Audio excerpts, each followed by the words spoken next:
Ya. Entonces, muy buenas tardes, ¿cierto? A todos los que están acá en el Zoom. Buenos días, buenas tardes, buenas noches a la gente que nos está viendo por YouTube. El día de hoy vamos a terminar de realizar lo que es, ¿cierto? La revisión del control, que estábamos revisando la clase del día martes. Hoy vamos a terminar esta revisión. Y luego vamos a, ¿cierto? A resolver todas las dudas que puedan quedar pendientes respecto a este eje temático. Y con eso vamos a dar finalmente, por finalizado, valga la redundancia, ¿cierto? Toda la materia, ya sea oficialmente, sí que sí, toda la materia del eje de biología común, ¿ya? Entonces, vamos a partir la última vez, o sea, el día martes terminamos con la pregunta 15 y día vamos a partir, ¿cierto? Entonces, por la pregunta número 16, ¿ya? La pregunta 16 dice, vamos a partir de una, ¿ya? 16. Las personas que presentan diabetes mellitus tipo 1 dependen de la insulina para regular la glicemia. Estas presentando creo que está mal redactado eso, creo que se refiere a que estas presentan distintos síntomas. Por ejemplo, sed, micción frecuente se refiere a orinar frecuentemente ya, por si acaso, eso es la micción, el acto de orinar, cansancio, sensación de hambre, visión borrosa, etc. Lo anterior se produce por un exceso de glucosa en la sangre, glicemia, que las células que producen la insulina están siendo atacadas por el propio sistema inmune. Y la frase subrayada corresponde a una. Y acá, ¿cierto? Como pueden ver, no hay ninguna frase subrayada, porque acá cuando hicimos el control se tienes que haber ido, ¿cierto? Entonces, como no había frase subrayada, yo les había encargado el día martes que ustedes llegaran acá, ¿cierto? Y me dijeran, teniendo en cuenta que la respuesta correcta es conclusión, ¿cuál frase que está en este párrafo corresponde a una conclusión? Ya no sé si se entiende un poco más o menos como a lo que me refiero. La idea es que como no estaba subrayada en el párrafo la frase, que ustedes me digan qué frase de este párrafo podría ser una conclusión. Dice, ya, en la manía dice lo anterior se produce por. Acá, desde acá dices tú, ¿cierto? Sí, buenísima. Nicole, lo último, ¿a qué te refieres con lo último? Si puedes mencionar así como la manía, así como desde qué parte crees tú. Lo mismo que la compañera, lo anterior hasta sistema inmune. Hasta acá, muy bien. ¿Alguien cree algo distinto? ¿Que otra sección sea una conclusión?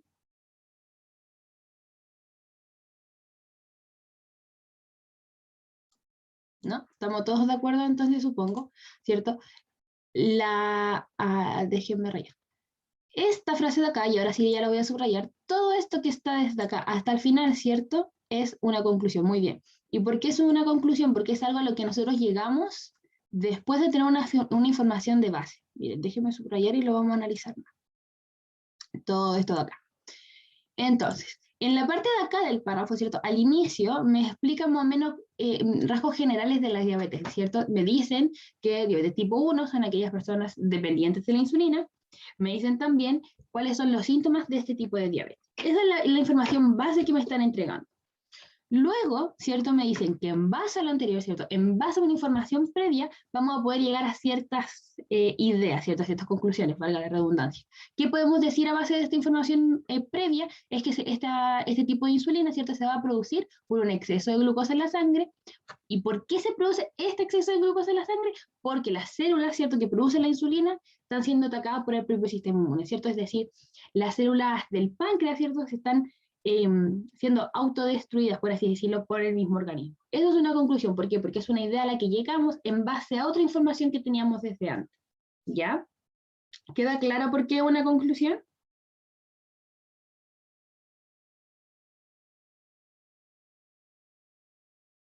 Sí, buenísima. Vamos entonces a avanzar con la 17. 17, entonces dice, un hombre daltónico y una mujer portadora tienen un hijo y una hija. Entonces, es probable esperar que eso es genética, ¿cierto? Entonces vamos a armar nuestro cuadro de Punnett, ¿cierto? El daltonismo, ¿qué tipo de herencia tiene?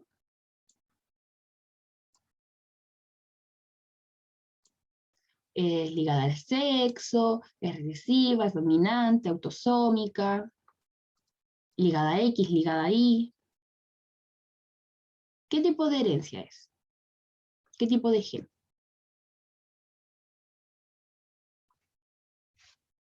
recesiva ligada a X, ¿cierto? Muy bien. Entonces, me dicen que el hombre es daltónico. Para que el hombre sea daltónico, debe tener, ¿cierto? El gen. Como es ligado a X, perdón, XY, ¿cierto? Es el genotipo del sexo masculino. Entonces el padre, para que sea daltónico, debe tener este genotipo, ¿cierto? Es una D minúscula, por si acaso. Ya D minúscula porque usamos la D para representar el daltonismo y minúscula cuando es el gen enfermo, ¿ya? Luego me dicen que la madre, ¿cierto? Es portadora. ¿Qué significa eso? ¿Qué significa que sea portadora? ¿Cómo va a ser el genotipo de esta señora? Heterocigoto. Heterocigota, ¿cierto? Muy bien. Es decir, vamos a tener una copia dominante y una copia recesiva del gen. Eso significa que sea portadora. Ahora yo les pregunto, ¿la gente de sexo masculino puede ser portadora de una herencia ligada a X? ¿La gente de sexo masculino puede portar el gen? No, ¿cierto? La gente de sexo masculino o lo expresa o no lo tiene. Es decir, o son enfermos o son sanos. Ya hay un polo acá, o es lo uno o es lo otro, porque como tenemos solamente una copia del gen X, basta con tener una copia del gen enfermo para ser enfermo. Y si no tenemos la copia enferma, entonces estamos sanos, ¿ya? Súper importante eso. Entonces, acá completamos, es cierto, el cuadro, nos queda esta hija de acá sana, perdón, portadora, ¿cierto? Sana pero portadora. Este hijo de acá 100% sano, ¿cierto? Este hijo, perdón, sexo masculino acá, enfermo, y esta persona de acá, sexo femenino, enferma. Uy, me quedó fea esa de ahí. Enferma. Ya, entonces, número 1 dice, el hijo sea, a ver, la pregunta decía, ¿cierto? Entonces, ¿qué es probable esperar en cuanto a los genotipos de la descendencia? Dice, que el hijo sea portador y la hija normal. El hecho de que acá me digan hijo portador, eso ya basta para nosotros acá descartarla, ¿ya? Porque los hijos, ¿cierto? Las personas de sexo masculino no son portadoras de genes ligados al cromosoma X, ¿ya? O son sanos o son enfermos, pero no hay un término medio. Así que con eso la 1 la descartamos. Número 2 dice que el hijo sea normal, es decir, sano, y la hija daltónica. Hijo normal, si está esa posibilidad, ¿cierto? Acá tenemos un hijo normal, e hija daltónica, acá, ¿cierto? Acá tenemos una hija daltónica. Así que el número 2 sí es una posibilidad. Luego tenemos número 3, que tanto el hijo como la hija sean daltónicos. Correcto, ¿cierto? Acá tenemos un hijo daltónico y acá tenemos una hija daltónica, ¿cierto? Así que la 3 también correcta. Con eso nos dan la alternativa correcta, letra D, 2 y 3. ¿Ya? ¿Se entiende por qué era la letra D? Acá había que hacer el cuadro de Punnett simplemente para poder resolverlo. ¿Pero queda claro? Sí, buenísimo. Entonces avanzamos a la siguiente. Dice 18. Acá. A una mujer de 60 años se le diagnosticó cáncer de mama. Al realizar una biopsia se encontraron células tumorales. Su oncólogo recomendó una quimioterapia que incluyó no sé leer esto, paclitaxel, una droga que inhibe la despolimerización de los microtúbulos. Con la aplicación de este fármaco, la célula quedaría detenida en... Ya. Entonces, como esta droga se encarga de despolimerizar esa cosa, los microtúbulos, acá lo que nosotros tenemos que saber es en qué momento actúan los microtúbulos. Cuando nosotros vemos que los microtúbulos actúan, en qué proceso de la célula y en qué etapa específicamente. Ya, muy bien, ¿cierto? En la anafase. Entonces, primero, como nos están hablando de cáncer, nosotros tenemos que relacionarnos directamente, ¿cierto?, con la mitosis. Y específicamente los microtúbulos van a actuar desde la metafase, ¿cierto?, cuando se arma el uso mitótico, hasta la anafase, que es cuando el uso mitótico se desarma, ¿cierto? El uso mitótico, recordad que era como esta red de microtúbulos que se expandía desde los polos de la célula para poder separar las cromátidas hermanas o los cromosomas homólogos en el caso de la meiosis, ¿ya? Entonces, ¿cuándo aparecen los microtúbulos? Aparecen en la metafase, ¿cierto? Y es cuando se polimerizan, ya polimerizan, por así decirlo, como cuando se arma el uso mitótico, y luego se despolimerizan en la anafase. Despolimerizar es cuando se están desarmando. Porque pensemos que los microtúbulos se arman, ¿cierto? se conectan a los cromosomas en el ecuador de la célula y luego se comienzan a desarmar para poder separar, finalmente hacer esta fuerza, esta fuerza para separar los cromosomas, ¿ya? Entonces, durante la metafase se van a polimerarizar y en la anafase se van a despolimerizar, ¿ya? Entonces, acá nos dicen que la droga está paclitaxel inhibe la despolimerización, es decir, que evita que ocurra la despolimerización. Yo le dije que la despolimerización ocurría en anafase, por ende, esto es lo que me está inhibiendo, ¿ya? Si esto no llega a ocurrir, mi célula va a quedar estancada en la fase inmediatamente anterior, ¿cierto? ¿Y qué ocurre antes de la anafase? La metafase, ¿ya? Por eso la alternativa correcta es la letra C. La letra C, porque me preguntaban, es cierto que después de aplicar el fármaco, ¿en qué etapa la célula va a quedar detenida? Queda detenida en metafase, porque el fármaco actúa sobre la anafase, es decir, que impide que ocurra la anafase, ¿ya?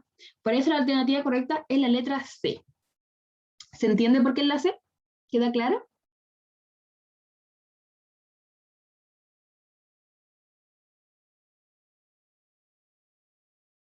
¿Sí? Cualquier duda, por favor, pregúntenla. No se queden con ninguna duda. Acá estamos para resolver todas las preguntas que tengan, ¿ya? Da lo mismo que nos tengamos que devolver y explicar algo 300 veces. Ya lo hacemos igual, no se preocupen por eso. Vamos por mientras con la 19. Dice, en el contexto del cambio climático global, ¿cuál de las siguientes opciones se asocia directamente como la causa de efecto invernadero? ¿Cuál de estas acciones entonces son causa, ojo con eso, causa directa del efecto invernadero? Letra A dice, el incremento de la erosión por deforestación. Esto es una causa de efecto invernadero. Recordar, el efecto invernadero es como este efecto, valga la redundancia, que se produce producto de ciertos gases que se acumulan en la atmósfera terrestre. Estos gases se acumulan y cuando se acumulan en exceso se produce el calentamiento global, ¿ya? O mejor dicho, se acelera el calentamiento global.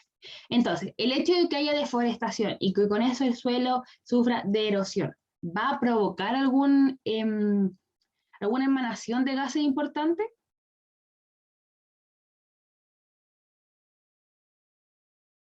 Deforestar, recordar que es como la tala de árboles, y ahí la erosión es cuando el suelo se seca y se maltrata y ahí se daña. Entonces, ¿esto va a provocar alguna emanación de gases?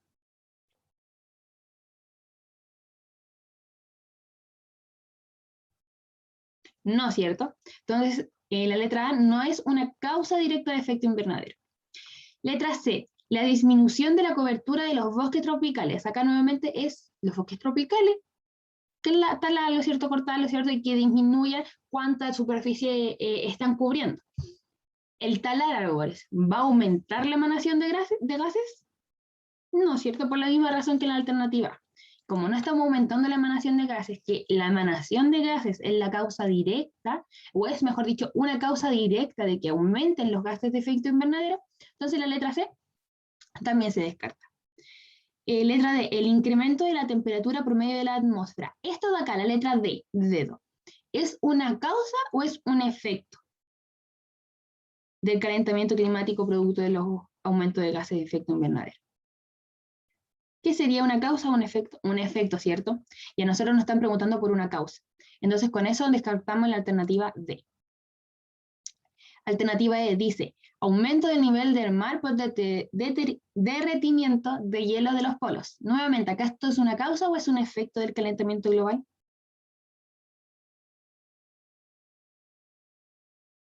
Un efecto, ¿cierto? Entonces, con eso también lo descartamos. Finalmente, en el que nos queda, ¿cierto?, el aumento de dióxido de carbono en la atmósfera. Esto sí es un efecto, una causa directa del aumento de los gases de efecto invernadero y con ello el aumento o la aceleración del calentamiento global. Ya mientras más dióxido de carbono hay en la atmósfera, más gruesa se va a volver esta capa de gases de efecto invernadero y mientras más gruesa sea, más aumentan las temperaturas dentro del planeta. ¿Ya? Por eso la correcta es la letra B. ¿Queda clara por qué es la B?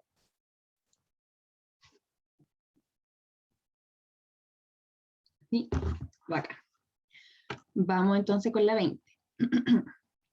Dice, en algún punto de la historia del estudio de la célula no se sabía si el material genético que se que se hereda de una célula a otra, esto está mal redactado. No se sabía si el material genético que se hereda de una célula a otra, cuando ésta se reproduce, estaba en las proteínas o en el ADN.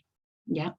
De acuerdo a lo anterior, ¿cuál podría ser una hipótesis que solucione esta problemática? Es decir, nos están pidiendo una hipótesis que resuelva el problema de si el material genético que se hereda es a través de proteínas o a través de ADN. Ya esto era cuando no se sabía si la información que heredaba una célula a otra era de carácter proteico o carácter de ácido nucleico. ¿Ya? Entonces nos están pidiendo por una hipótesis. Número 1 dice, el material genético corresponde al ADN que se traspasa de una célula madre a una célula hija. Esto es una frase, ¿cierto? Es una afirmación y me está diciendo, esto ocurre por tal y tal cosa. ¿Eso corresponde a una hipótesis?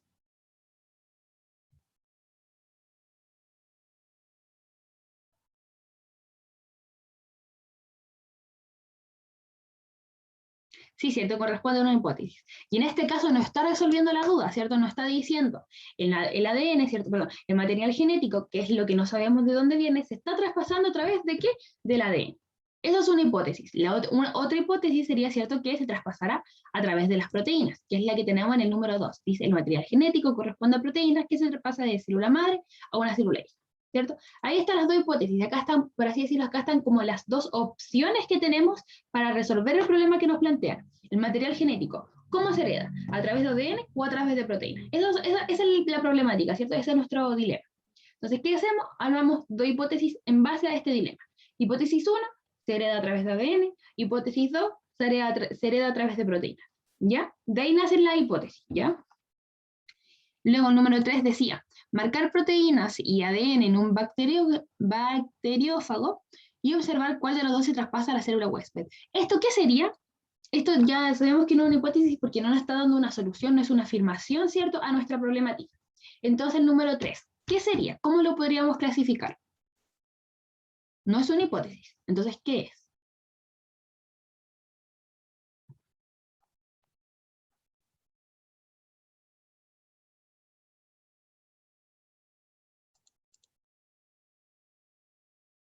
Como un experimento, ¿cierto? Y eso en el método científico, ¿cómo lo llamábamos? Tenía como un nombre, esta cosa.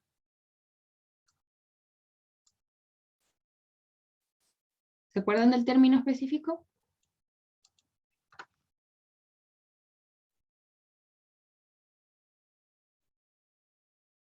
Este era el diseño experimental. Es el diseño del experimento que voy a llevar a cabo. Es la idea de cómo voy a llevar...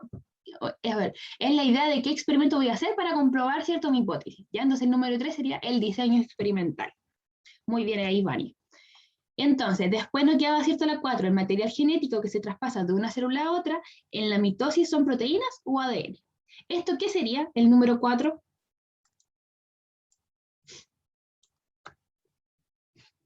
¿Cómo lo podríamos clasificar dentro del método científico?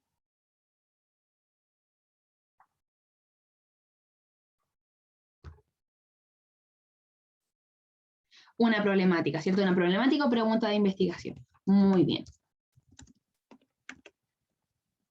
¿Por qué? Porque es una pregunta, ¿cierto? Y desde esta pregunta es donde nace toda la investigación que voy a hacer. Desde esta pregunta, desde esta problemática van a nacer mi hipótesis, mis diseños experimentales, si es que mi hipótesis sale correcta o incorrecta, los siguientes experimentos que tenga que hacer para corroborarla, etcétera, etcétera, etcétera, ¿ya? Desde esta pregunta, ¿cierto? Nace toda la investigación. Muy bien.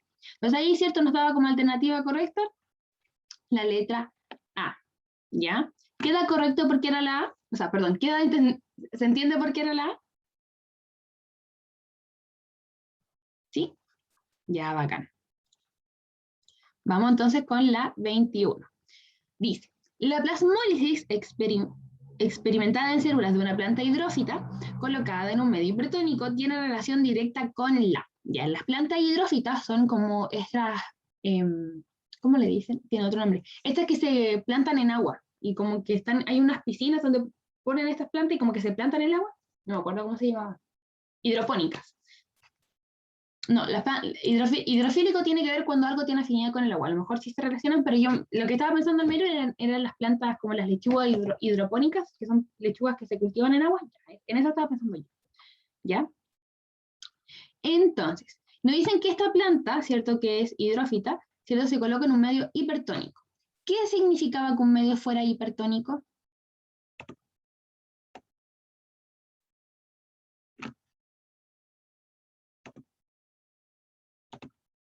Alta concentración. ¿Ya? ¿Alta concentración de qué?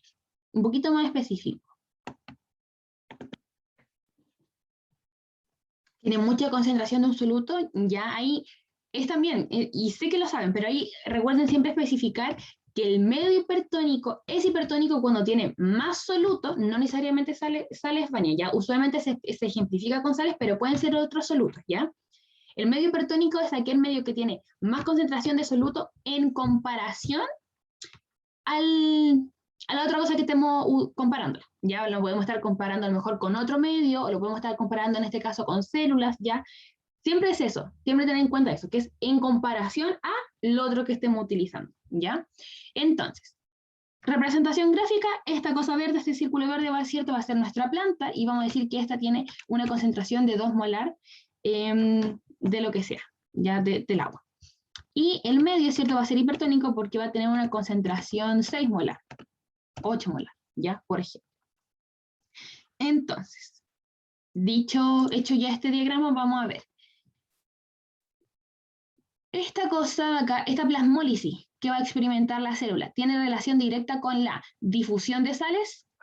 Difusión de sales se refiere al transporte. Acá, en este diagrama, en este concepto, ¿qué es lo que se va a traspasar de adentro hacia afuera de la célula, de adentro hacia afuera de la planta? ¿Qué es lo que se está moviendo? ¿Se mueven las sales o se mueve otra cosa? El agua, ¿cierto? El agua es lo que está en constante movimiento. Entonces la difusión de sales no tiene relación con la plasmólisis que va a sufrir esta planta. Recordad que la plasmólisis es el fenómeno, ¿cierto?, que van a sufrir las plantas cuando sale mucha agua y por ende se desprende la membrana de la pared. ¿Ya? Esa es la plasmólisis, recordar. Número 2, destrucción de sus membranas celulares. La membrana se va a destruir producto... no, la plasmólisis significa que se destruye la membrana de la célula. ¿Se va a destruir esa membrana? ¿Va a dejar de existir? No, ¿cierto? Lo que va a pasar es que se va a destender, por así decirlo. ¿A qué me refiero con esto? Voy a hacer un dibujito. Imaginemos que esa es la pared de la célula, ya esa es la pared vegetal, la pared celular, y lo que va a suceder con la membrana es que si antes estaba así como muy pegadita la membrana a la pared celular, lo que va a suceder es que esa membrana celular, ¿cierto? Esa membrana plasmática se va a distender, va a quedar así, va a quedar como colgando de algunos pedacitos de la pared, va a quedar colgando de ella, ¿ya? Porque se va a chupar, o sea, no a chupar, sino que se va a salir todo el agua, entonces se va como a churrascar dentro de la misma pared, pero no es que desaparezca la membrana celular, ya la membrana sigue estando, simplemente que se chupó, ¿ya? Número 3, ¿la plasmólisis tiene relación con la salida de agua de la célula? ¿Sí o no? Sí, ¿cierto? La plasmólisis es eso, es la salida de agua cuando sale demasiada agua de las células y pasa esto de que se destiende la membrana de la pared, ya, eso es lo que nosotros llamamos plasmólisis, ya, muy bien. Finalmente, número 4, entrada de aguas a las células, no es cierto porque ya vimos en el 3 que lo que sucedía era la salida de agua. Entonces yo ahora le pregunto, ¿en qué medio ocurre la entrada de agua a las células? ¿En qué tipo de medio?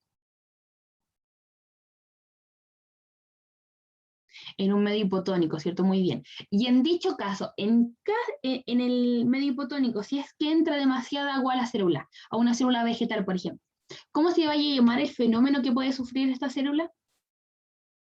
Turgencia. Muy bien. Ahí es cuando nosotros vemos el tema de la presión de turgencia. Ahora les cambio la pregunta. Si tengo una célula animal en un medio hipotónico, ¿qué fenómeno puede producir en caso de que entre demasiada agua? En una célula animal.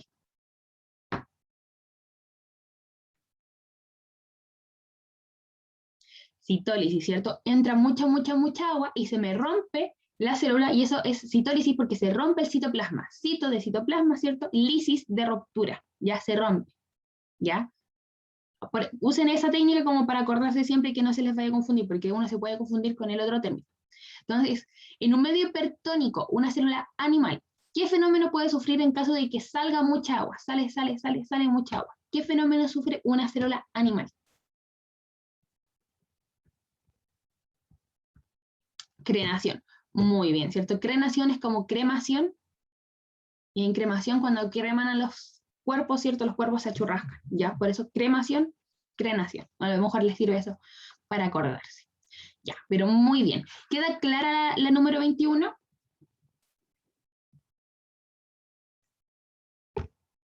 Sí. Ya, buenísimo. Déjenme ver cuántas son. Ay, 28. Ya, buenísimo.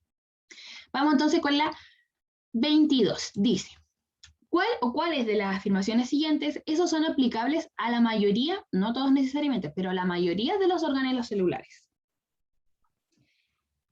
Ya. Número 1, no, letra A, son compartimientos membranosos, es decir, los organelos poseen membrana.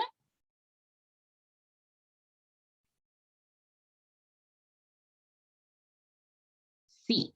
Todos los organelos, para que sean organelos, deben tener membrana. Nicole, ¿en qué organelo pensaste que no tenga membrana? Ay, ¿no? Ahí. Algo, no te preocupes, no te preocupes. Sí, era para resolver la duda en caso de. Ahora, yo les pregunto, ¿los ribosomas tienen membrana?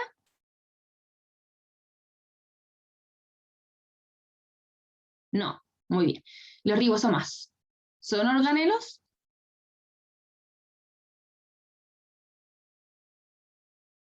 No, muy bien, ¿cierto? Siempre recuerden eso, los ribosomas no son organelos, porque siempre hay preguntas donde ponen algo de ribosomas como si fueran organelos y uno siempre marca los ribosomas y nunca son los ribosomas, ¿ya? Para que siempre tengan ojo con eso.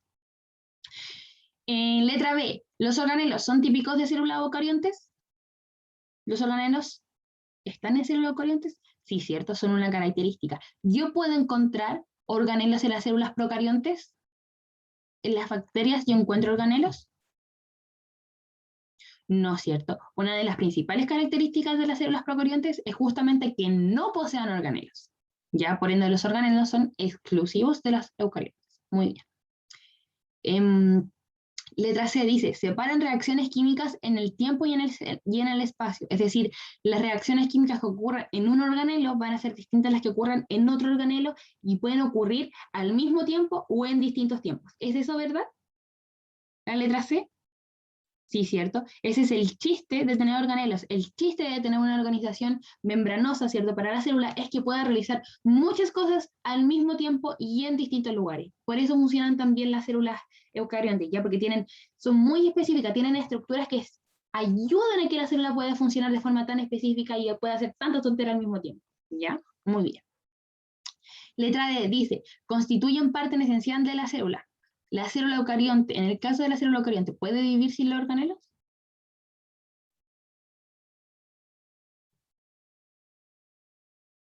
No es cierto. Entonces sí son parte esencial de la célula. A lo mejor de la célula procarionte no son esenciales, pero como regla general sí, porque las las células más abundantes son justamente las eucariontes, ¿ya? Así que por eso todas las alternativas son aplicables a la mayoría de los organelos celulares, ¿ya? Muy bien. Muy, pero muy bien. ¿Hay alguna duda igualmente con la 22?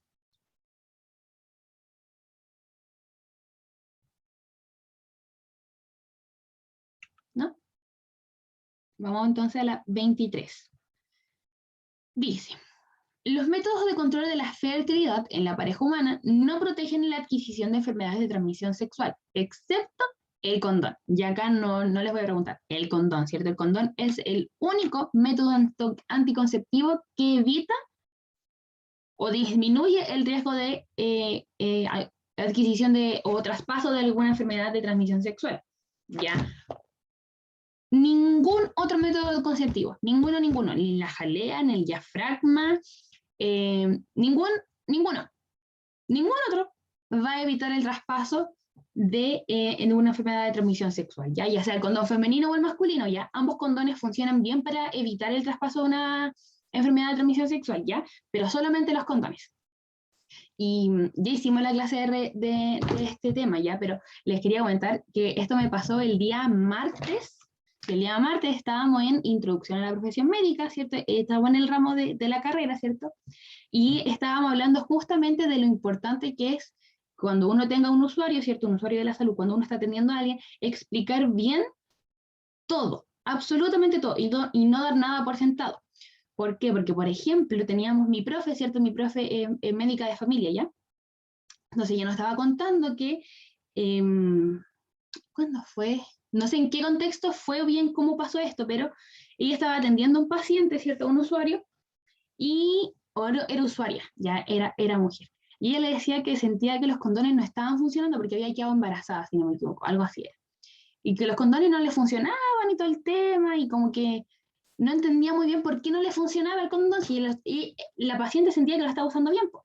Y después mi profe, ¿cierto? La doctora, la médica le preguntó, ya, pero ¿usted cómo usa los condones? Y ahí la usuaria, ¿cierto? Desde la ignorancia, y es por esto que es responsabilidad de los profesionales de la salud, no importa de qué carrera sea, y esto se lo digo por si quieren estudiar alguna carrera de la salud, lo importante que es explicar bien las cosas, porque la señora contaba que ella tomaba los condones, los cortaba y se los ponía a la comida a su esposo, y se los daba a su esposo, pero se los daba a la comida porque esto pasó hace muchos años, ya, no fue como algo pronto, pero hace muchos años, cuando empezaron a utilizarse los condones, no explicaron bien cómo se utilizaban. Y si bien en los condones creo que venían como dibujitos, los dibujitos no eran claros. Po. Entonces la señora cortaba los condones y se los daba a su marido para que se los comiera.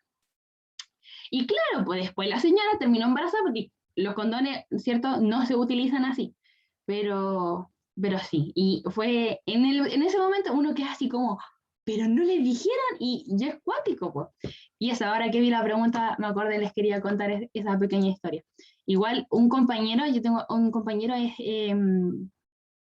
químico farmacéutico, y él nos contó que una vez estaba haciendo como una rotación en CEFAM, si no me equivoco fue, y como que estaban viendo a un paciente que era asmático, y tenía que usar el puff, el puff. Y el paciente decía así como, no, pero a mí no me funciona el inhalador, así se llamaba eso. El inhalador y qué sé yo, y ya, y el doctor le pregunta, pero ¿y usted cómo se pone el inhalador? Y el caballero como que venía así, decía que se lo echaba como en la axila. Y uno queda así como, pero así no se usa el inhalador, pues uno que sabe dice, pero así no se usa el inhalador. Po. Y claro, al paciente a lo mejor no le explicaron bien cómo se utilizaba, y el paciente usaba el inhalador en la axila, pues y así nunca le iba a funcionar para evitar su asma. Y fue cuático así, porque es súper importante que expliquemos y que nos demos a entender bien en general, como personas en cualquier ámbito, en verdad, más allá de la salud o no. Eh, ¿Cómo se llama esto? Sí, en la atención primaria es donde más educación debería existir, justamente porque ahí es cuando evitamos que las enfermedades escalen. Pero eso, les quería contar la anécdota que me habían comentado mis profes en clase. Lo encontré como muy para adentro. O sea, uno que a lo mejor cacha un poco más, porque uno es más grande, ¿cierto? Y uno en el teléfono aprende de todo, qué sé yo. Antes la gente no tenía esas cosas, pues entonces se quedaban como con lo que le entendían al médico, a la médica que lo atendía, o al enfermero, el TENS, lo que fuera. Pero eso, le estaba contando mi experiencia. Un pequeño paréntesis. ¿Ya? Pero eso, ya, la escalera espermicida, es cierto, no funciona. La escalera espermicida la podemos usar sobre todo con el diafragma, como combinar estos métodos anticonceptivos para evitar la fecundación, no el traspaso de enfermedad de transmisión sexual. La píldora, lo mismo, ¿cierto? La píldora, el anticonceptivo que se toman, ¿cierto? Las personas de sexo femenino para evitar la ovulación. El dispositivo intrauterino es similar, ¿cierto?, a la T de cobre, que también se conoce coloquialmente. No son lo mismo, pero funcionan igual, ¿cierto? Que es un dispositivo chiquitito que se introduce en el útero, ¿cierto? Y en el útero como que tapa más o menos, ¿cierto?, la entrada de las trompas uterinas. Finalmente, el método de ritmo biológico es el método que no funciona, a mi juicio, pero es básicamente llevar la cuenta de cuáles son los días fértiles y en base a eso no tener relaciones sexuales en los días fértiles. Ya es un método natural. Pero, ¿cierto? Eso con la 23. Si hay alguna duda me dicen y las resolvemos, ¿ya? Por mientras vamos a la 24. Dice, en el año 2011, un gran incendio forestal afectó al Parque Torres del Paine. Bosque del... Oh, perdón, leo súper mal que no veo bien. Bosque de Ñirre, y ahí está el nombre cierto científico del árbol, y la lenga, y ahí también el nombre científico de esa especie. Fueron gravemente afectados. Estas dos especies fueron gravemente afectadas. Sobre las consecuencias de este siniestro, se pueden afirmar que, entonces, Número 1, el incendio corresponde a un factor denso dependiente. El incendio depende de la densidad de la población y por ende depende de las interacciones que tenga esta población, esta comunidad. ¿Sí o no? No, ¿cierto? El incendio es un factor abiótico, ¿cierto? Y los factores densos dependientes son todos aquellos que son bióticos, todo lo que tiene que ver con la materia viva, la interacción entre individuos, la interacción entre especies, la interacción entre poblaciones, ¿cierto? La interacción que ocurre dentro de una comunidad. Ojo con eso, en una comunidad, no en el ecosistema. Recuerda que el ecosistema me va a considerar el ambiente. La comunidad no considera el ambiente, sino que considera solamente los individuos, ¿ya? Los factores densos dependientes son de comunidad. Y los factores densos independientes tienen que ver con el bioma, ya que son todos los factores externos, ¿cierto? En el sentido de todos los factores no vivos, ¿cierto? Los factores abióticos, ¿ya? Entonces, dicho eso, el incendio corresponde a un factor denso independiente, es decir, a un factor abiótico. Sí, ¿cierto? Muy bien, porque tiene que ver con el ambiente en el que viven estas poblaciones, estas especies, ¿ya? Número 3, dices, las especies afectadas disminuyeron en abundancia debido al incendio. ¿Disminuyó la abundancia de estas especies producto del incendio? Sí, cierto, porque ahí justamente el enunciado nos dice eso, que estas dos especies fueron gravemente afectadas producto del incendio. Podemos imaginar, ¿no es cierto?, que estas se quemaron probablemente hectáreas grandes de este tipo de árboles, ¿ya? Así que con eso, ¿cierto?, nos da la correcta alternativa letra E, ¿ya? ¿Se entiende? ¿Hay alguna duda?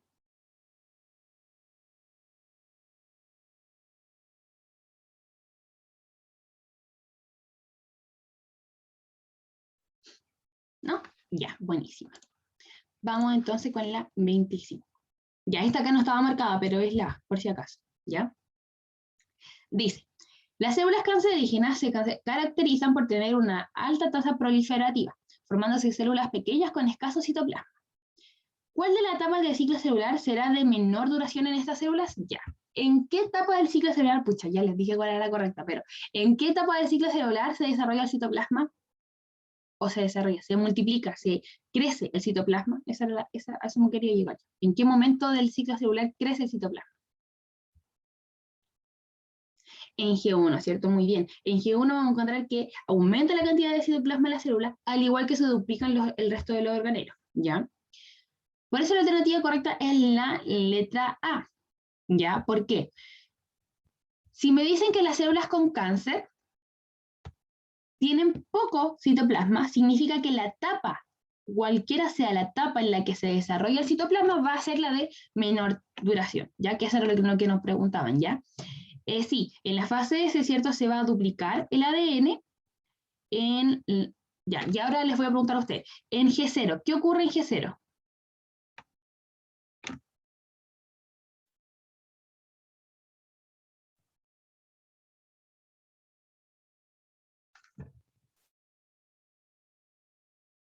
En reposo, ya, pero ocurre algo más.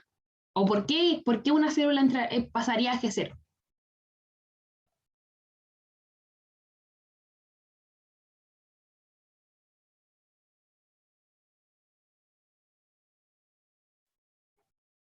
¿Cuál es la función de G0?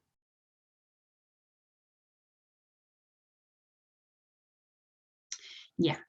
G0 era este momento en el que una célula, ya, sí, por ahí va la cosa, ¿cierto? G0 es este proceso, está G1, ¿cierto? Después viene S, ¿cierto? Después viene G2, uy, después me viene G2, después viene la fase M, ¿cierto? Ya.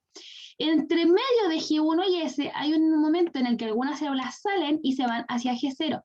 G0 es un proceso, ¿cierto? O una etapa, un momento en el que las células comienzan su diferenciación celular. Es decir, pasan de ser una célula cualquiera a algo mucho más específico. ¿Ya? Eso era G0. ¿Ya? G0 es cuando se comienza la especialización celular. Entonces, ¿qué ocurre en G2? G2, ¿qué ocurre? Ya vimos que en fase S, ¿cierto? Se duplicaba el ADN.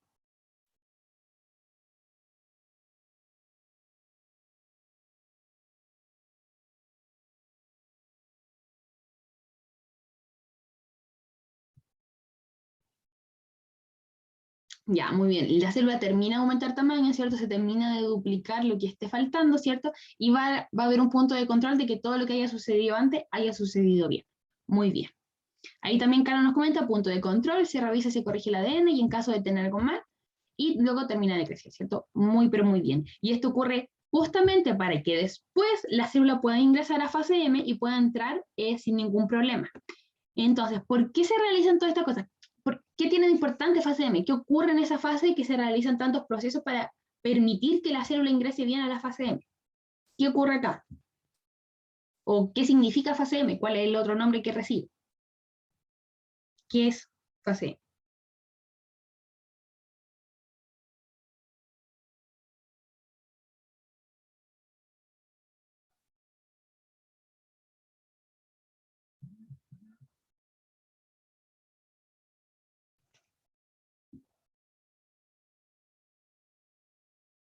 Se forman células hijas, ¿cierto? Y ¿con qué otro nombre nosotros conocíamos fase M? No, usualmente no le decimos fase M, le decimos de esta otra forma. En mitosis, ¿cierto? La fase M, ¿cierto? Es mitosis. Y acá, ¿cierto? Mitosis, por definición, y ojo con eso, mitosis significa división del núcleo, ¿ya? Por eso hay veces que la citocinesis y la citodiéresis se considera fuera de mitosis, porque la división mitótica se refiere netamente a la división del núcleo, ¿ya? Eso, fase M, entonces, mitosis. Y yo les pregunto, acá, ¿cierto? Nos están hablando de células cancerígenas. Y nosotros sabemos que las células cancerígenas las vamos a ligar a la mitosis. En meiosis, ¿se produce cáncer? Durante el proceso meiótico, ¿hay cáncer?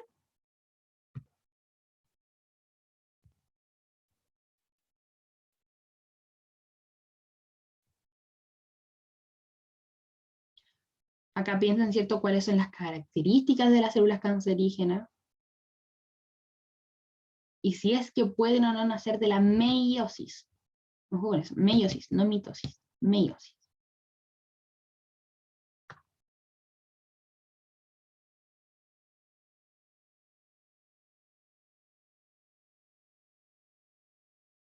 Ya, Carlos diría que no, los demás dirían que sí, que no.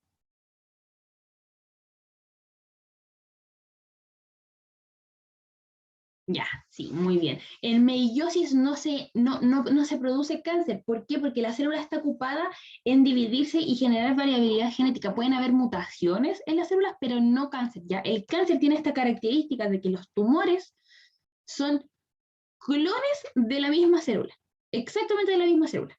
¿Ya? Entonces, en la meiosis nosotros no tenemos clones, en la meiosis tenemos muchas células distintas entre sí, ¿ya? Entonces, que las células produzcan cáncer en meiosis no ocurre. El cáncer se caracteriza, perdón, por una mitosis descontrolada, es decir, cuando una célula se iba a dividir en dos, pero en vez de dividirse en dos, hacer dos clones, ¿cierto? En mitosis, se termina dividiendo por miles de células. Pero todo esto nace a raíz de una misma célula y todas las células dentro de ese tumor, ¿cierto? Dentro de un mismo tumor van a ser iguales entre sí, ya van a ser todas clones, ¿ya? Entonces sí, el cáncer ocurre solamente a través de mitosis, no a través de meiosis, ¿ya? ¿Alguna duda queda con la 25? ¿Alguna duda?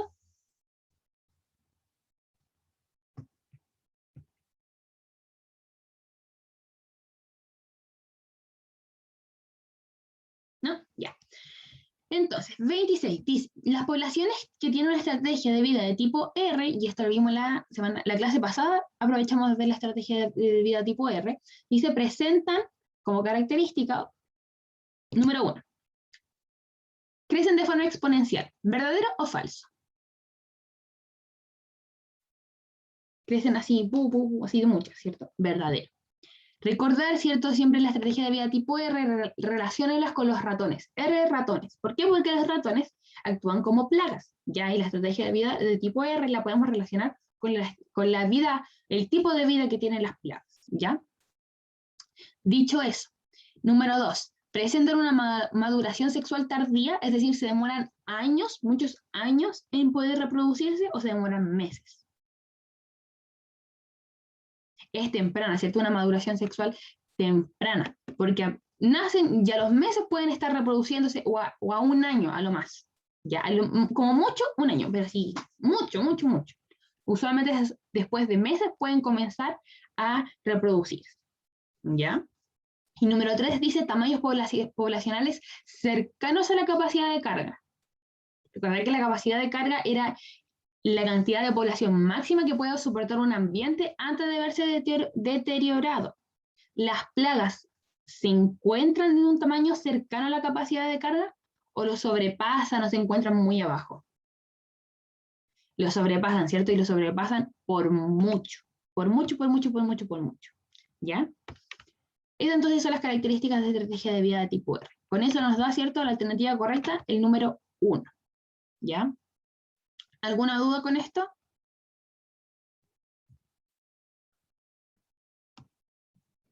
¿No?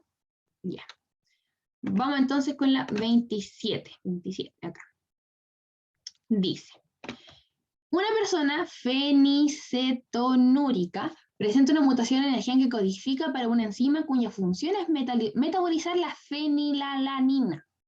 En el ejemplo anterior, las variables de la relación fenotipo es igual al genotipo más el ambiente están representadas respectivamente por. Ya. Primero, el fenotipo de esta persona. ¿Cuál va a ser? Una persona, ¿cierto? Con la una persona fenilcetonúrica es el fenotipo. ¿Ya? Una persona con esta característica, con esta patología, que creo que es una patología, ese es el fenotipo. Esto es lo que se está expresando. ¿Ya? Ese es el fenotipo. ¿Se entiende más o menos a qué me refiero con esto o no se entiende a qué me refiero con esto? A que sea con el fenotipo, ¿sí? Fenotipo es lo que expresa. Su cuerpo expresa esto. Su cuerpo está expresando la fenicetonuricidad. No sé cómo se dirá. ¿Sí? El genotipo, por otro lado, va a ser lo que nosotros encontramos en su ADN. ¿Ya? Si esto es una enfermedad, el ADN va a ser de un gen mutado. ¿Ya? Entonces, gen mutado es lo que puede corresponder a genotipo. ¿Por qué gen mutado? Porque es una patología. Si fuera un gen normal, esta persona podría podría metabolizar la fenilalanina, la podría metabolizar bien.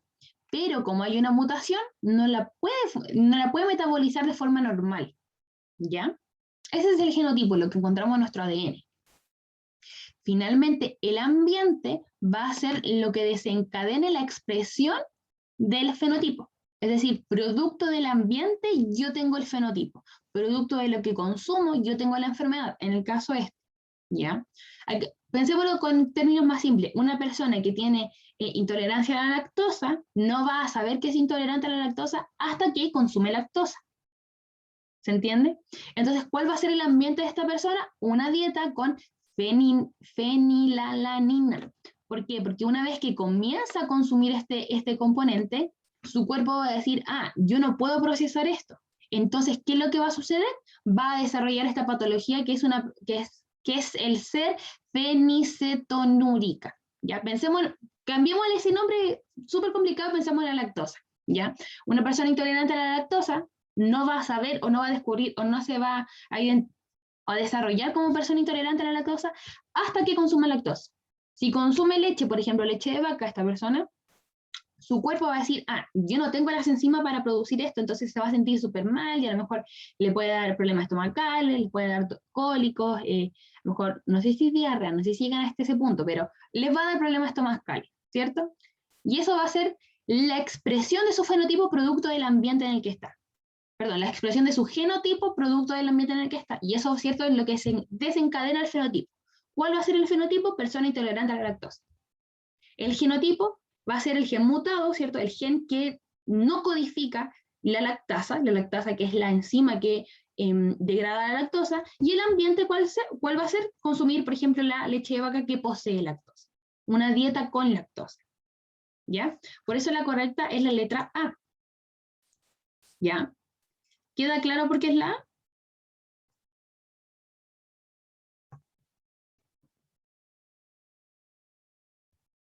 ¿Sí? ¿Todo sí?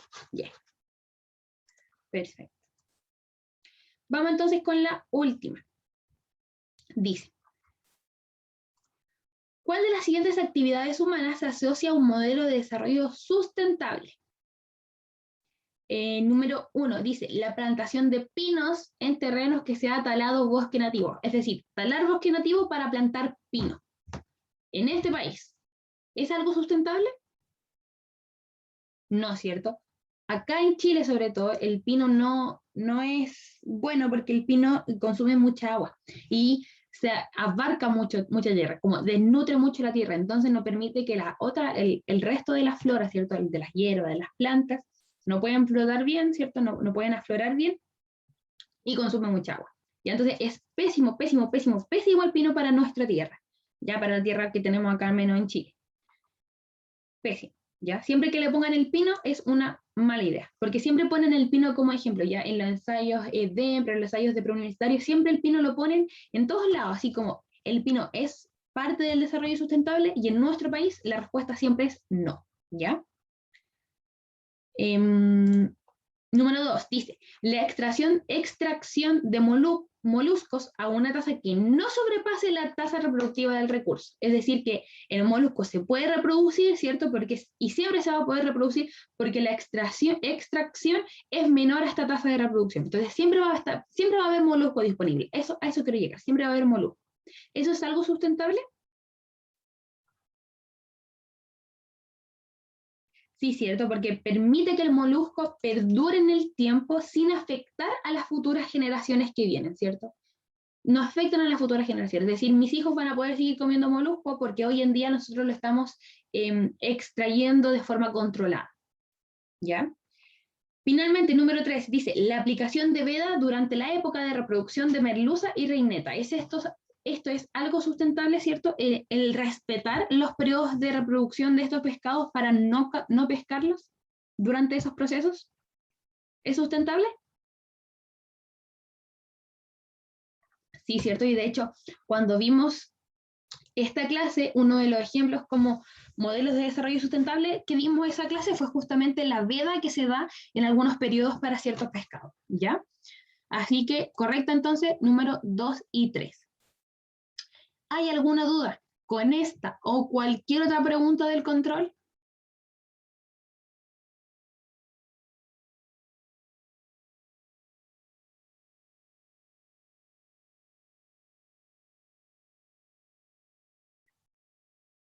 Ya. Entonces, si les parece, ahora damos unos 5 minutitos de recreo. No sé si les parece, para que vayan al baño, se un cabecita, lo que quieran. Y cuando volvamos, hacemos el resumen de todos los contenidos de este eje temático para dar después por finalizada la clase. ¿Les parece? 5 minutitos. ¿Sí? Ya. Entonces, vamos a pausar esto. Ya. Entonces, vamos a continuar, ¿cierto? Para darle paso a la segunda parte de la clase, que es hacer el resumen de los contenidos de este eje temático. Para esto vamos a utilizar estos mapas conceptuales que son de el CPECH, ¿ya? Entonces, este primer mapa conceptual es respecto al tema de poblaciones. Ahora sí, el mapa, ¿qué nos dice? Individuos de una misma especie, ¿cierto? Son aquellos que constituyen una población. Esta población presenta algunas propiedades, como por ejemplo, la distribución, ¿ya? Es decir, si era agrupada, aleatoria, ¿cierto? Una estructura etaria, si era joven, si era vieja, o parejita. Tiene una densidad, es decir, cuántos individuos por metro cuadrado o por metro cúbico, por ejemplo, dependiendo de qué ambiente hablemos, hay. El tamaño, ya el tamaño ya sea grande o pequeño, y este tamaño va a ser regulado por dos procesos o dos tipos de procesos, ¿cierto? Aquellos que lo aumentan el tamaño, que van a ser los de natalidad e inmigración, perdón, y aquellos procesos que disminuyen el tamaño. ¿Qué procesos disminuyen el tamaño de estas poblaciones? La mortalidad y la emigración.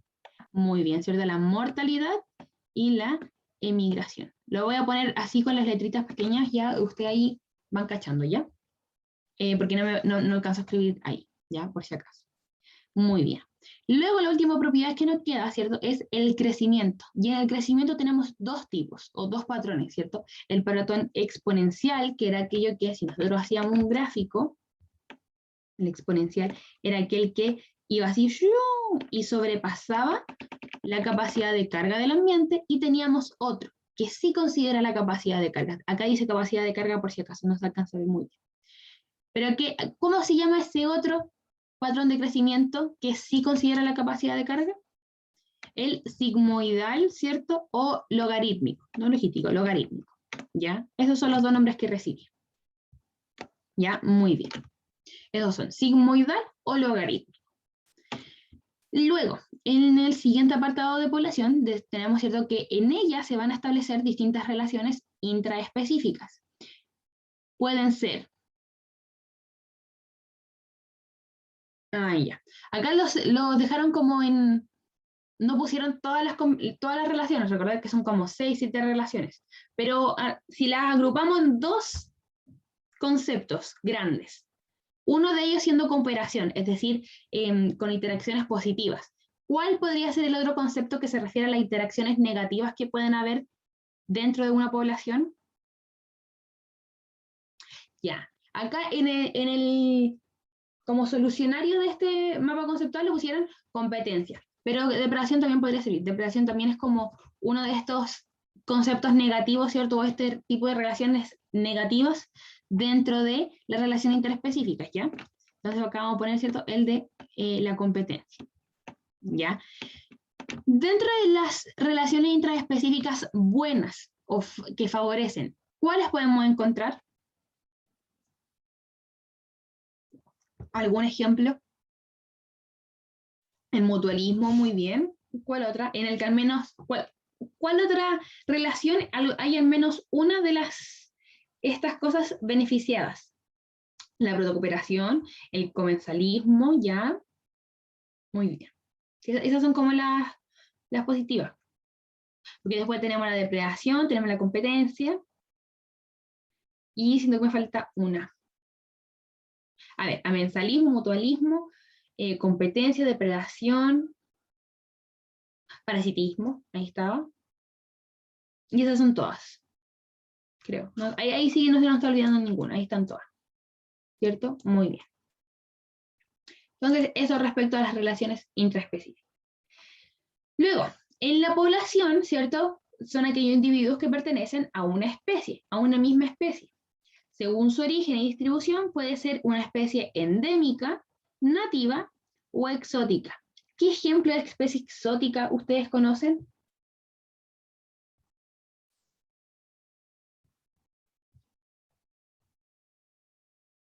Ah, no.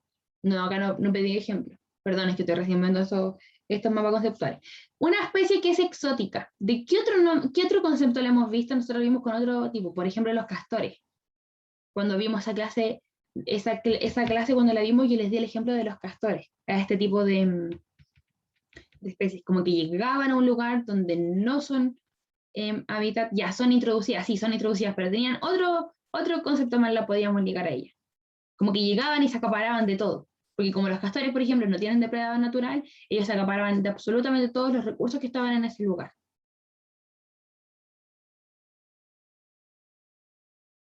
Llegan a hacer algo, llegan a invadir, invasoras, ¿cierto? Muy bien. Esta especie de exóticas pueden ser invasoras, ya a eso iba acá, pueden ser invasoras, porque llegan a invadir todo lo que es del ambiente al que llegan, todo lo del hábitat al que llegan. Piensen en los castores, ¿ya? Esto respecto a la población, algo bastante general que sintetiza bien todo lo que vimos, ¿ya? Endémica, si les soy sincera, no recuerdo bien qué es. Sé que es similar, no igual, pero similar a la nativa, pero no recuerdo bien qué es. Así que, si alguien lo tiene y la puede soplar, bacán. Y si no, me esperan un poquito para poder buscar. Porque sé que era similar a la nativa, pero no era nativa. Denme 2 segunditos y les doy la respuesta. Que solo se produce en un lugar específico y no se da de forma natural en ninguna otra parte. Sí. Sí, sí, ahora lo busqué, ¿ya? Por eso digo que es propio de un lugar. Sí, por eso era similar a la nativa, porque es propio de un lugar. Pero la diferencia entre endémica y nativa, endémica es solo de ese lugar. La nativa es como de una región más grande, como que se puede dar en más lugares dentro de una misma región. En cambio, la endémica no. Por ejemplo, el bosque valdiviano, si no me equivoco, tiene harta especie endémica, porque son solamente de ahí, se dan solamente bajo esas condiciones. ¿Ya? La nativa no, la nativa la podemos encontrar en otros lugares. ¿Sí? Eso. ¿Alguna duda o alguna otra duda con el tema de poblaciones?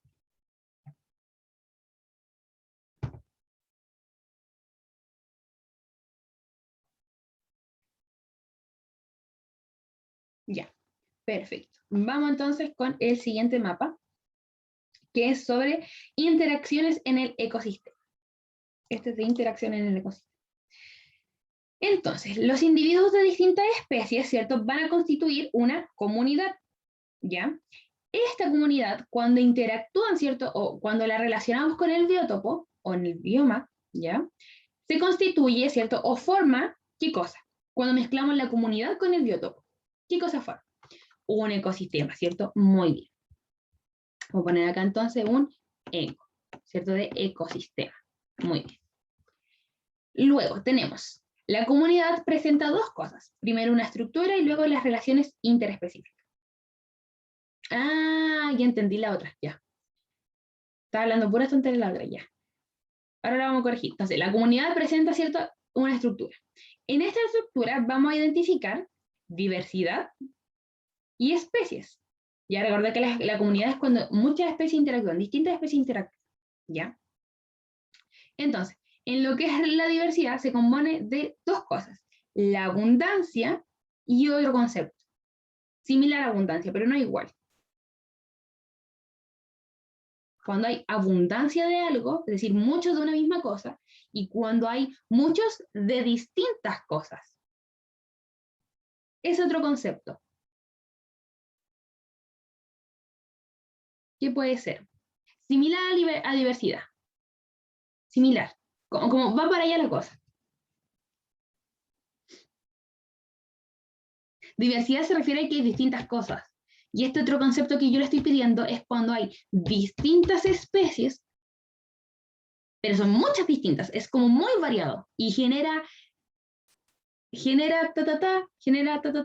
en esta comunidad.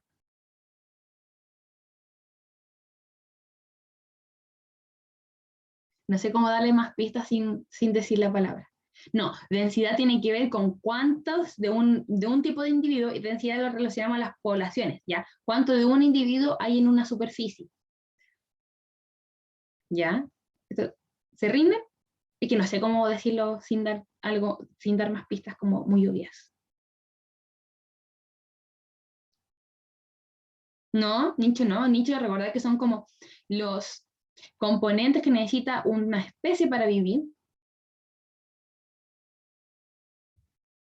No, tampoco es prosperidad.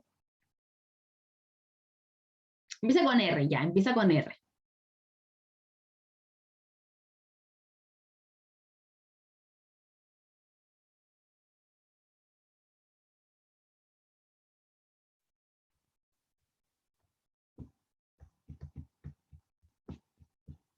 Pasa palabra, ya. La riqueza. La riqueza de una comunidad, cuando yo tengo muchas especies distintas de plantas y muchas especies distintas de animales. La abundancia es cuando, recordad que la abundancia es cuando tengo mucha cantidad de una misma cosa. Eso es algo abundante. Pero cuando yo hablo de riqueza es cuando hablo de tener muchas cosas distintas en una misma comunidad. Esa es la riqueza. ¿Ya? Entonces acá, ¿cierto?, la diversidad se compone de riqueza, ya, riqueza, ahí abreviado, y de abundancia. ¿Ya? Luego, la diversidad se va a ver amenazada. ¿Qué cosas amenazan esta diversidad?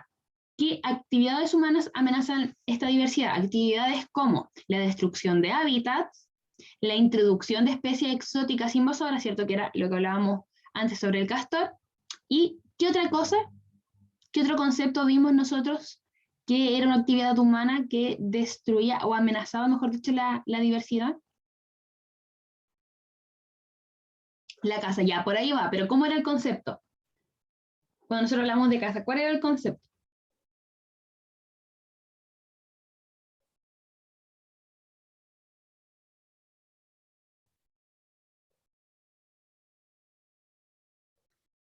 No, iba más allá, que casa más allá de casa ilegal.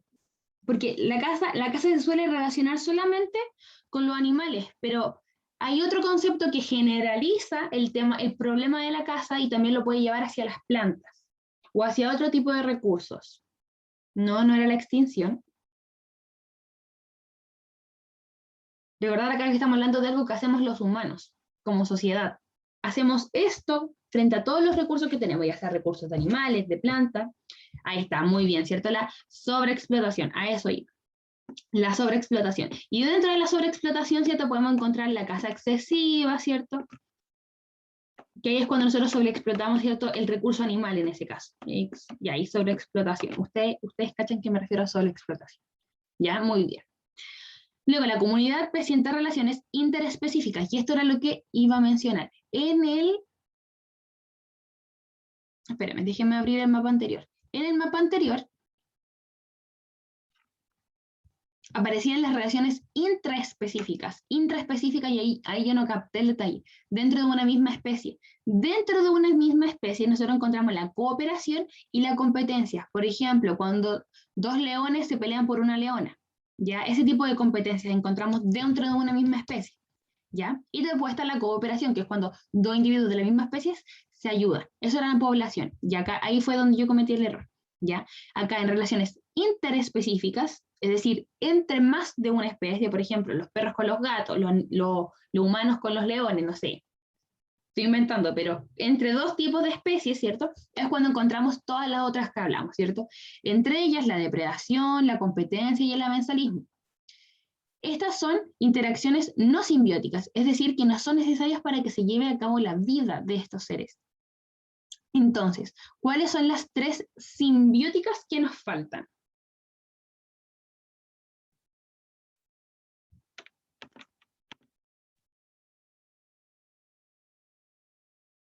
¿Qué relaciones interespecíficas son simbióticas? El mutualismo, muy bien. Mutualismo. ¿Cuál otra? Comensalismo, bien.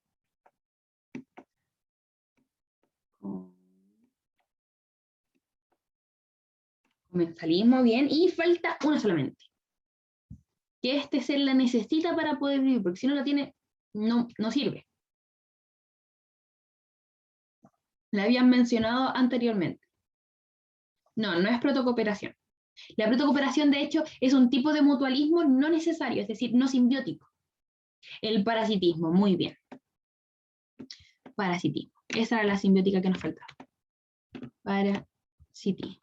¿Ya? Muy bien. ¿Ya? Eso respecto a comunidad. ¿Hay alguna duda respecto a alguno de estos conceptos, alguna materia relacionada a esto?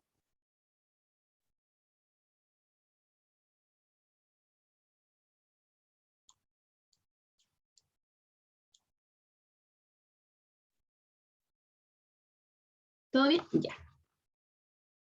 Entonces, vamos al siguiente mapa conceptual. Voy a borrar estos. Y acá, el número 4. Este es respecto al ecosistema. A ver si le podemos hacer un poquito de eso. Ya, por ahí. Entonces, tenemos que el ecosistema, ¿cierto? Tiene dos componentes. El componente vivo, ¿cierto? El componente de los seres vivos y el componente de la materia, es decir, de lo abiótico. En la materia, vamos a partir por de la materia, ¿cierto? La materia es algo que fluye de forma cíclica, es decir, está en constante movimiento, ¿cierto? No es que desaparezca la materia, ¿cierto? Sino que siempre está ahí, la materia siempre está presente, de distintas formas, pero siempre presente. ¿Cómo la encontramos, cierto? Conformando los ciclos biogeoquímicos, que este año volvieron a entrar a la prueba, ¿cierto? ¿Cuáles son esos ciclos biogeoquímicos? El de carbono, oxígeno, nitrógeno, agua y fósforo. ¿Ya? Si no me equivoco, el de fósforo no entra este año, no estoy muy segura, pero creo que este no entra. ¿Ya? Sino que entran solamente estos tres, carbono, oxígeno, nitrógeno y agua. ¿Ya? Luego, respecto a la parte viva, ¿cierto? A la parte de los seres vivos en el ecosistema, encontramos que se relacionan mediante, los seres vivos, ¿cierto? Se van a relacionar entre ellos mediante las tramas tróficas o las redes tróficas, ¿cierto? Y acá vamos a encontrar distintos niveles. Dentro de la misma trama trófica o red trófica encontramos distintos niveles. El primer nivel, y el más importante, ¿cierto? El primer eslabón es el de los productores. ¿Qué características tenían los productores? ¿Cuál era su función principal? ¿Cuál era por qué son tan importantes los productores? No, yo no estoy preguntando por el concepto que va acá, estoy preguntando por qué son los productores importantes. ¿Por qué son tan importantes los productores? ¿Por qué los destacamos tanto? ¿Por qué son ellos la base de la cadena?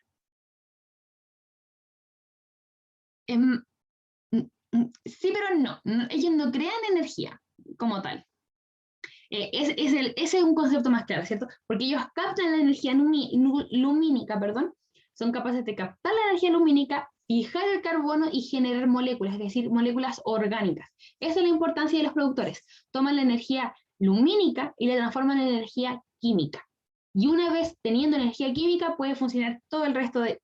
Todo lo que conocemos funciona como lo conocemos gracias a que los productores toman la energía del sol para hacer energía química. ¿Ya? Esa es la importancia y es súper importante que lo tengan muy claro, ¿ya? Entonces, los productores pueden realizar quimiosíntesis, ¿cierto? ¿Y cuál era el otro caso? ¿Qué otro tipo de síntesis conocemos que pueden realizar los productores? Ya, lo realizan los fotoautótrofos, pero ¿cómo se llama el proceso en sí? Porque fotoautótrofos son el tipo de productores. Nosotros necesitamos el proceso que realizan, la fotosíntesis, ¿cierto? Muy bien, la fotosíntesis es el nombre del proceso, ¿ya? Fotosíntesis. Muy bien. Ya no me quedó muy bonito escrito, pero se entiende. Muy bien. Luego de los productores, ¿qué tenemos? ¿Cuál es el siguiente eslabón? Muy bien, consumidores primarios. Y en este caso son herbívoros. ¿Ya? Son herbívoros. ¿Podrían ser omnívoros? Podrían ser omnívoros. Pero siempre se considera herbívoros, a menos que te digan como lo contrario, al menos que en un enunciado, en una pregunta, le digan lo contrario, siempre consideren herbívoros y carnívoros. A menos que en una red si les ponen la imagen de una red trófica y ustedes ven que hay algún individuo que está alimentándose de un productor y de un consumidor primario, ya omnívoro. Pero si no le ponen algún diagrama y simplemente le ponen texto, asuman siempre que el primario es herbívoro. ¿Ya? Como regla general de la vida. A menos que la ensayo diga lo contrario. Siempre es súper importante eso. ¿Ya? Entonces, luego tenemos un consumidor secundario, que puede ser carnívoro u omnívoro.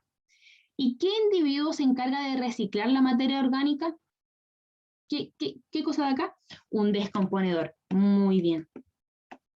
Los descomponedores, ¿cierto? Van a ser los que se encargan de tomar la materia orgánica que quedó y devolverla a la tierra para que después puedan funcionar también todos estos ciclos de acá. Muy bien. ¿Hay alguna duda con alguna de estas cosas?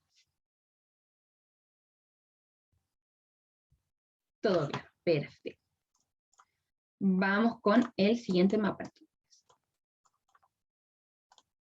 Acá, el número 5.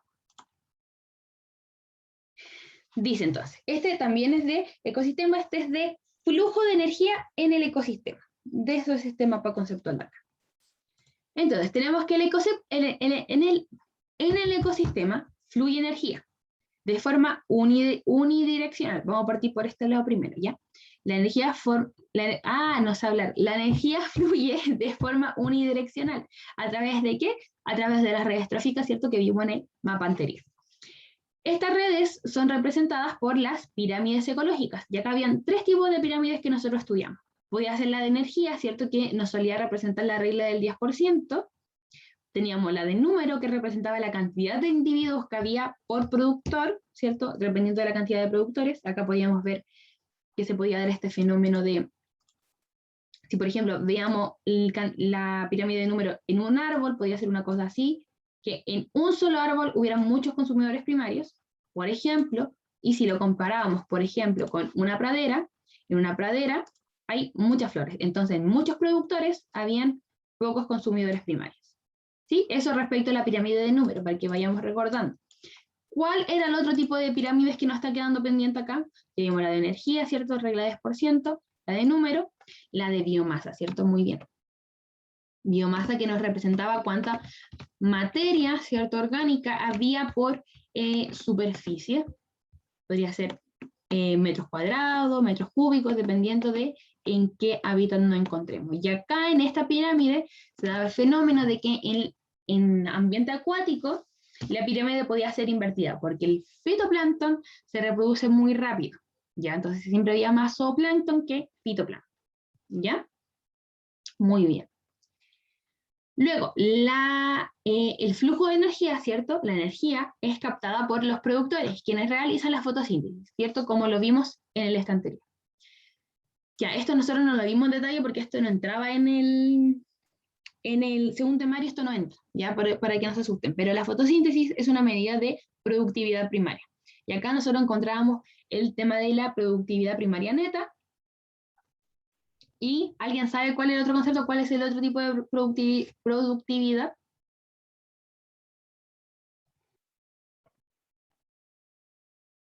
La bruta. Muy bien, ¿cierto? La productividad primaria, me quedó muy mal escrito, bruta, ya es PPB, ya, productividad primaria bruta, por si acaso.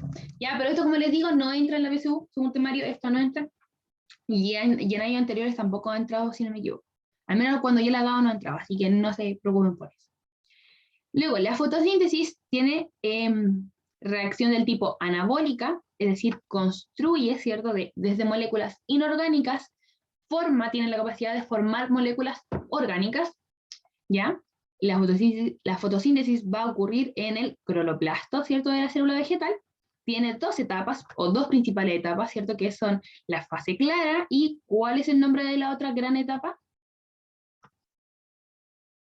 La fase oscura. Muy bien, la fase oscura. En la fase clara, ¿qué ocurre? ¿Alguien me puede hacer un pequeño resumen? ¿Qué ocurre acá? ¿Qué moléculas se forman? Ya, eso voy a preguntar más directamente. ¿Qué moléculas se forman en la fase clara? ¿Cuáles son los productos de la fase clara? Oxígeno, muy bien. ¿Y de dónde viene ese oxígeno?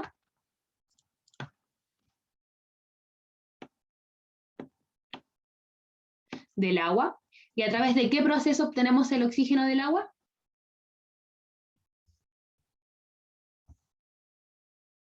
¿Cómo se llamaba el proceso en el que se liberaba el oxígeno?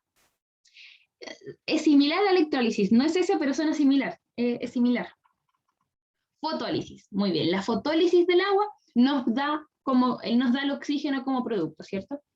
El CO2 no es un producto de la fase clara, es un reactante de la fase oscura.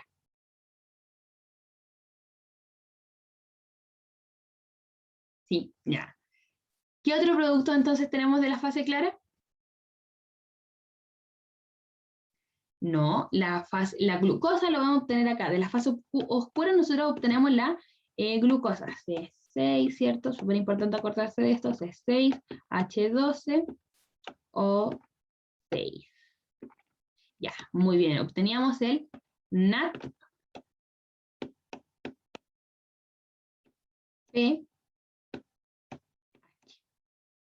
NADPH. No sé si se acuerdan del video que el caballero decía NADPH y le decía así. Ya, el NADPH. ¿Qué otro producto teníamos acá? Nos falta uno, el ATP. Muy bien. ¿Cierto? Obteníamos el ATP. Y esos son los tres productos de la fase clara, ¿cierto? Oxígeno, ATP, NADPH. Y el principal producto de la fase oscura va a ser la glucosa. Ya, C6H12O6, la glucosa. Muy bien. Finalmente, los factores que regulan la fotosíntesis pueden ser factores internos o factores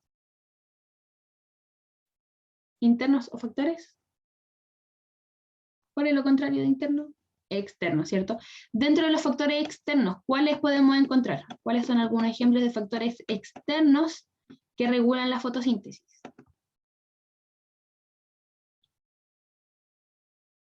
Ya, los niveles de agua. Y dentro de esto podríamos considerar también los que son las sales minerales, ¿cierto? Sales minerales. Factor externo. El sol o la intensidad lumínica, que es como lo más adecuado. La intensidad lumínica. Espérenme.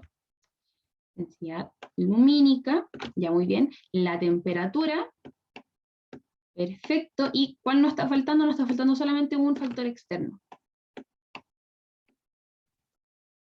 Tenemos temperatura, intensidad lumínica, y ya, muy bien, ¿cierto? La concentración de CO2.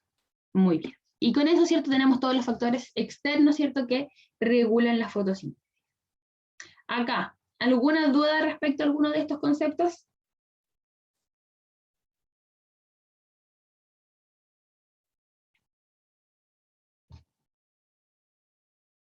¿No? Perfecto. Entonces, ya para ir terminando, vamos a ver el último mapa conceptual que nos queda, que es este de acá, de alteraciones en el ecosistema, ¿ya? Entonces, tenemos, la degradación del ecosistema es producida por, ¿qué cosa? Si tenemos acá los factores humanos, ¿cuáles van a ser los otros?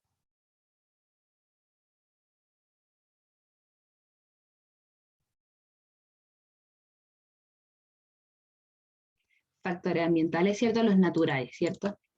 Dentro de los factores ambientales o naturales, ¿cierto? Tenemos todo lo que son los volcanes, los tsunamis, los terremotos, son factores, son catástrofes naturales, ¿cierto? Que nosotros no tenemos nada que ver ahí. Luego tenemos los factores humanos, que si se dan cuenta son hartos. Como por ejemplo la contaminación. ¿Algún ejemplo de contaminación? ¿Qué cosas nosotros contaminamos?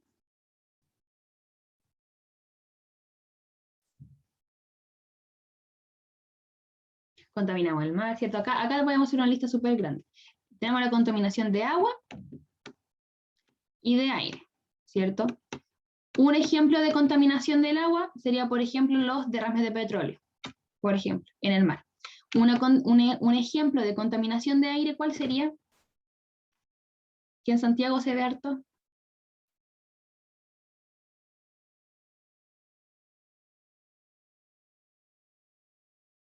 La combustión, el carbono, claro. Yo estaba pensando en el smog, pero eso también son buenos ejemplos, ¿cierto?, de contaminación del aire. ¿Ya? Muy bien. Luego, otro factor humano, la introducción de especies exóticas. ¿Algún ejemplo de alguna especie exótica? O no, acá se refiere a otra cosa. Las especies exóticas, ¿qué dijimos recién que eran?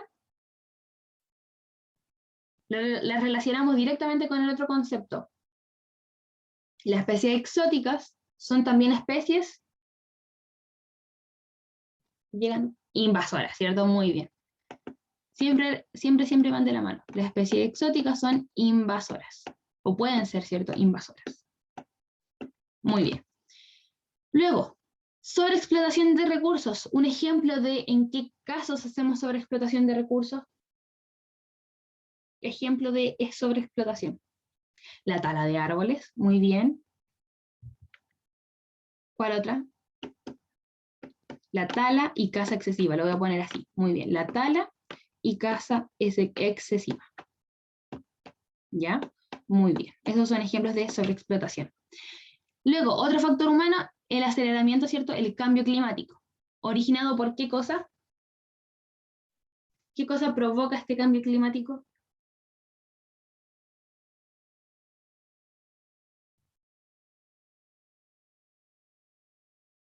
El calentamiento global, ¿cierto? Calentamiento global. Y acá, por ejemplo, dice incendios y urbanización. Esto no aparece en la pauta, ¿ya? Así que podemos poner como cualquier concepto que nosotros creamos que va bien acá, porque esto no está en la pauta del PPT. Así que, los incendios y la urbanización, ¿qué serían?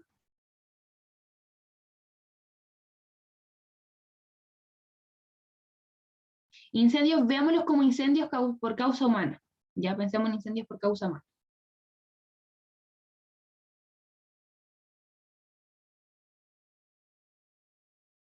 Yo pensé en un concepto.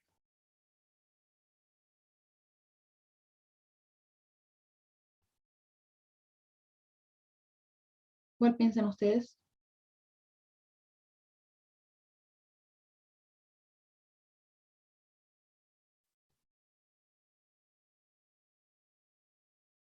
Yo pensé en la deforestación. La destrucción del ecosistema también es un buen concepto, ¿cierto? Porque es la destrucción del ecosistema y la deforestación, por ejemplo, se llevan a cabo o ocurren producto de los incendios y la urbanización. ¿Ya? Eso podríamos haber puesto ahí. Eso no lo escribo porque, insisto, esto no está en la pauta. Esto sí, esto no está en la pauta. Ya, esto no, como que no existe en la pauta. Así que por eso no lo voy a escribir. ¿Ya?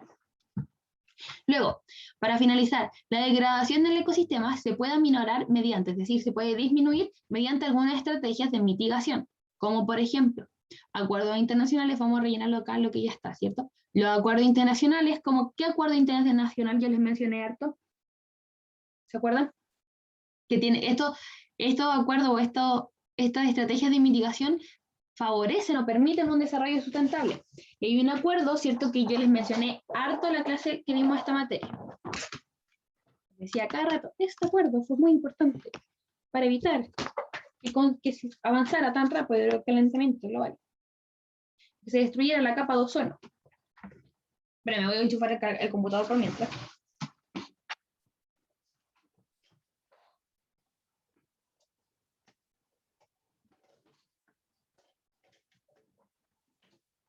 ¿Recuerdan qué acuerdo era ese que yo les mencionaba harto? No, el acuerdo tiene un nombre. No sé si te refieres a otro. Sí, la plantación de árboles sí podía ser una estrategia de mitigación, pero le estoy preguntando este de aquí primero, por si alguien lo puede decir, alguien se acuerda, a lo mejor no.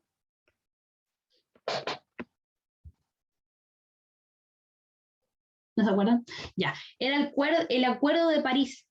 Ya, súper importante ese acuerdo, porque el acuerdo de París fue el acuerdo que, un tratado internacional, ¿cierto?, que llegó a que se dejaran de emanar CFC, los cloruros fluorocarbonatos, que son aquellos gases que destruyen la capa de ozono, ¿ya? Así que es súper importante el Acuerdo de París, ¿ya? Fue como en 1980, 1970, 1990, por ahí fue, ¿ya? Por si acaso. Ya, la plantación de árboles, muy bien, eso lo podemos poner como concepto como de restauración ecológica, ¿ya? La replantación de árboles, restauración ecológica. Muy bien. Ya, nos va faltando dos. ¿Qué otra estrategia de mitigación se le ocurre? Por ejemplo, una estrategia para proteger lo que está quedando. ¿Cómo lo pondrían como concepto?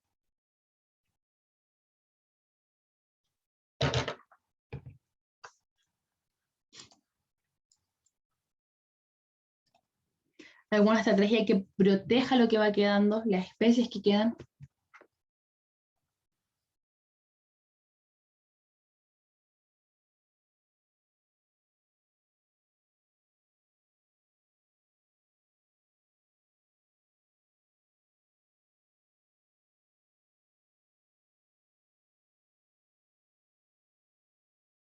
Ya. Me refiero, eso de la casa de los peces en periodo de reproductividad, ya, sí, eso sí sería como una forma de proteger. Y eso, el concepto que como que estaba buscando o al que iba me refería a la conservación ecológica. Es decir, buscar conservar las especies que quedan. Y una forma, ¿cierto?, de conservar las especies es justamente por el ejemplo de la veda, que asumo que te referías a la veda. ¿Ya? Cuando están estos periodos de veda. ¿Sí? Ya, sí. Entonces, conservación ecológica. Y no te preocupes. Ecológica. Y finalmente, los nuevos modelos económicos se caracterizan por ¿qué cosa? Acá esto hace referencia a las R, las 3 Rs. ¿Cuáles eran las 3 Rs?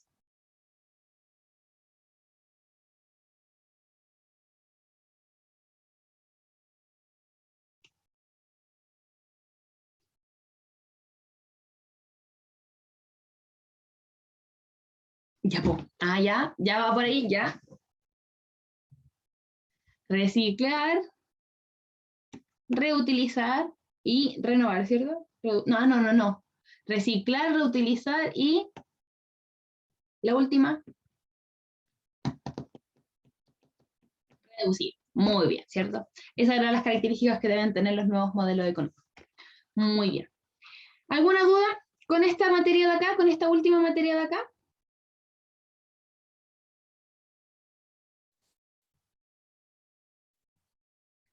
¿Todo bien? Perfecto. Entonces, chiquis, con esto damos por finalizado la clase del día de hoy. Espero que estén muy, pero muy bien. Cualquier duda, por favor, preguntarla por Telegram. Si ahora en este momento, que ahora sí, que sí empieza como su estudio 100% individual, nosotros ahora acá ya damos por finalizada la materia. Vamos a seguir haciendo clases, sí, pero van a ser clases de ejercitación y esas cosas, ¿ya? Así que eso, pues chiquis, cualquier pregunta que les surja mientras están estudiando, nos pueden preguntar por Telegram, por WhatsApp, por donde ustedes quieran, ¿ya? Nos vemos, que estén muy, pero muy bien. La gente de YouTube, recuerde comentar, suscribirse, comentar si es que tienen dudas, suscribirse, darle me gusta, todas esas cosas, ¿ya? Así que eso, pues, nos vemos, que estén muy, pero muy bien. Adiós.